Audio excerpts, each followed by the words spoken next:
Greetings everybody, my name is Tommy the Game Master and welcome to my channel. It's been a while since I did a Ninja Turtles game on my channel, and I do remember early last year when the original trailers for Shredder's Revenge hit the internet, and my response was, shut up and take my money. The guys who did Scott Pilgrim vs. the World were doing a TMNT game based on the classic 80s/90s pre-Red Sky Seasons cartoon, so sign me up. In the 80s and 90s, Ninja Turtles was insane, crazy, and cheesy. The cartoon show was kind of like the Adam West Batman TV show in that regard. But like Batman, I have grown up, and I now kind of prefer the 2003 versions of the Turtles. When I'm in the mood for something a bit goofy with them, I go with the 2012 version. Kind of like how most people who prefer to watch Batman prefer to watch the 90s Batman animated TV series over the live-action 60s Adam West version.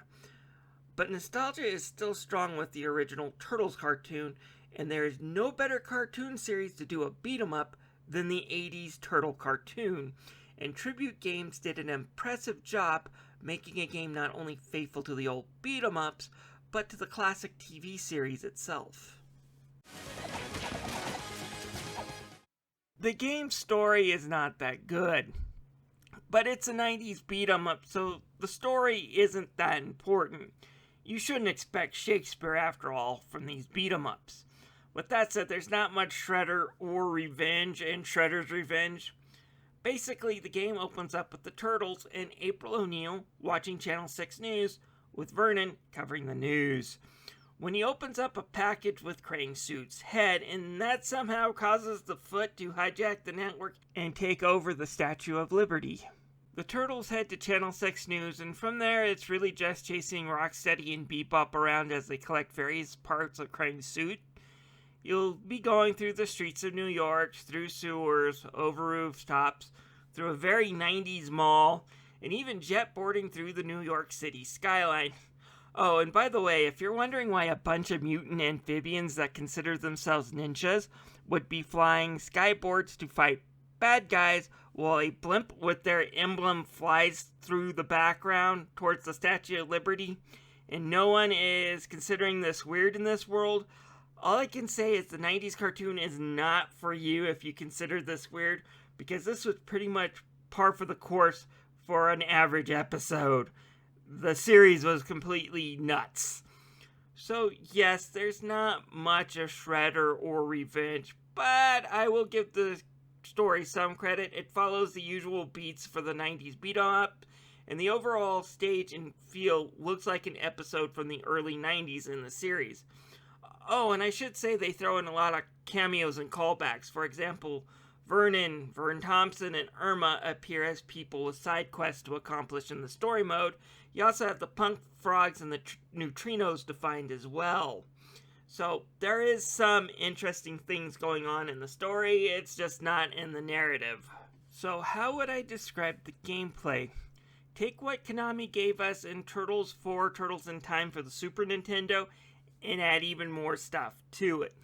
The Turtles all feel like they did in the early beat-em-ups. Leo's your standard turtle, Raph and Mike are your speedster, and Donnie is the slow turtle with a lot of power and range to his attacks.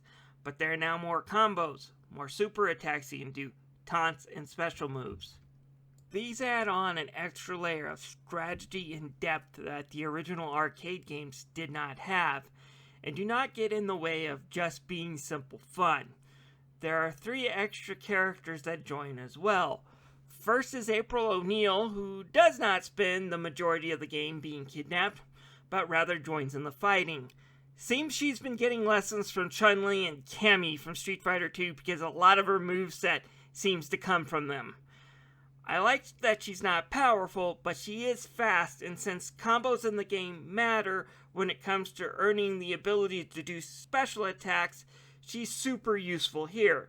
Splinter is next. He's a bit slower and moves towards Donnie, but he's not quite that slow, and he has a decent moveset.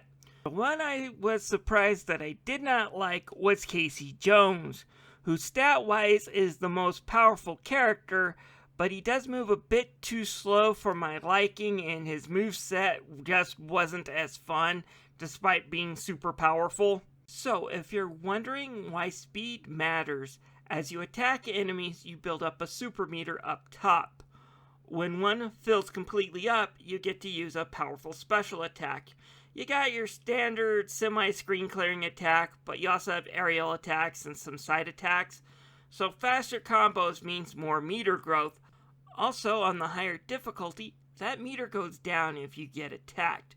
So yes, having a faster character, in my opinion, gives you an advantage that a non-fast character has when it comes to using those special moves.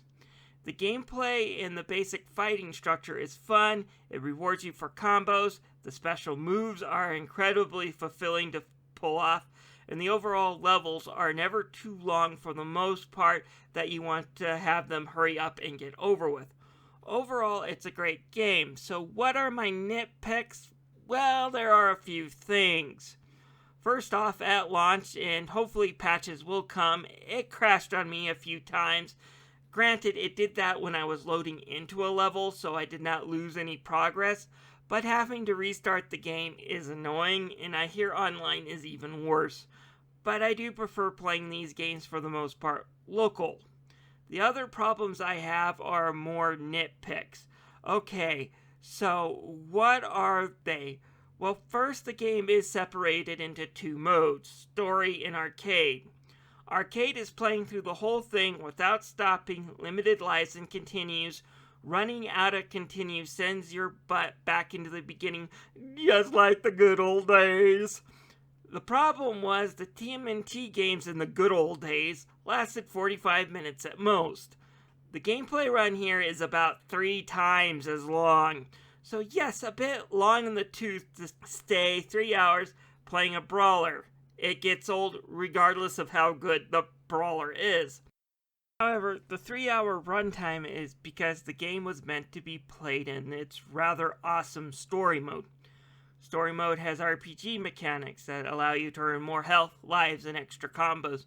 And once you unlock a stage, you can go back and replay it whenever you want.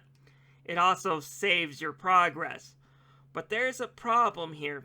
There's only one save spot, and if you want to increase the difficulty, you have to delete all your progress of the previous story mode you were playing. Again, not a huge deal since it's only a 3-hour long game, and with saves and unlimited continues, that's not a big setback. But each character has their level, and if you're playing with someone else going on to a new story so you can do something like increase the difficulty, means losing all the progress of playing with that person. Like I said, I would like either extra save files or have like normal be its own file while easy is its own file, so if you want to change difficulty, you don't reset your progress. It's kind of a shame they don't have this feature. All the things, though, I complained about are really just nitpicks, of course, and can be fixed with patches, except for the arcade mode, because the people who are attempting that want that type of gameplay experience. Overall, the game is fun. It brought a smile to my face. I played through it about 10 times already, and I'm still having fun and cannot wait for the Cowabunga collection to release sometime later this year. Tribute games have nailed it when it comes to the graphics. Each turtle is animated differently and matches their personality from the original shows, and enemy designs are also top-notch. And look at the background, they fit the cartoon style almost perfectly. And I say almost because they look better than the show's backgrounds actually were. Yeah, for those who haven't watched the 90s show recently, go back. There are animation screw-ups and inconsistencies everywhere in that show. The turtles flying through the sky scene, for example, I already poked fun of that background and how much it looked exactly like the show, but there was no way in the 90s they would have had the budget to layer in so many background effects like clouds. In the end, Tribute did a wonderful job of showing off the classic early 90s turtle era the way I want to remember it, and not the way it actually was, and I appreciate that level of effort. As much as I criticize the 80s and 90s Turtles cartoon as not aging well, the one thing that has aged like fine wine is its soundtrack. Yeah, that classic Ninja Turtles theme is still great, and I love the remix that this game starts out with.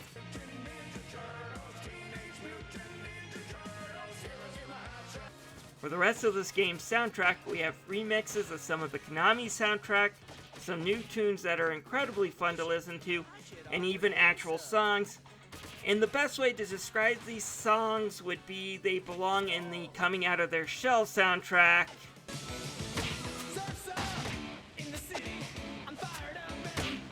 Well, if Coming Out of Their Shells was a good soundtrack. In the end, the music is great. Oh, and if you're wondering about voice acting, all the voice actors for the original 4 Turtles are back voicing them, and any villains that they may have voiced as well. Outstanding, Some new actors, of course. The new Shredder does a decent job of picking up for James Avery, also known as Uncle Phil's legacy as the Shredder, and all the rest are not perfect voiceovers, but they do a good enough job.